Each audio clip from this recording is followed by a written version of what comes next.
Wadkhal police ठाण्याच्या हद्दीतील खारपाले मैसपाडा येथील 12 वर्षीय मुलीचे अपहरण झाल्याची अफवा सोशल मीडियावर पसरल्यानंतर पोलिसांनी तातडीने तपास सुरू केला।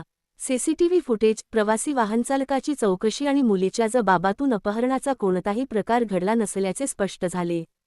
घरच्यांच्या रागाच्या भीतीने आपण खोटी माहिती दिल्याची कबुली मुलीने दिल्यानंतर पोलिसांनी तिला सुरक्षितपणे पालकांच्या ताब्यात दिले।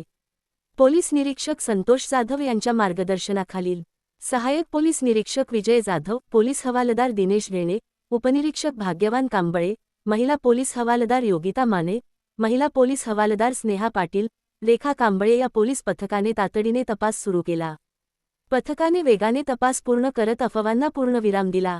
या कामगिरीबद्दल वडखळ पोलिसांचे कौतुक होत असून खातरजमा न करता अफवा पसरवू नयेत असे आवाहन पोलिसांनी केले आहे।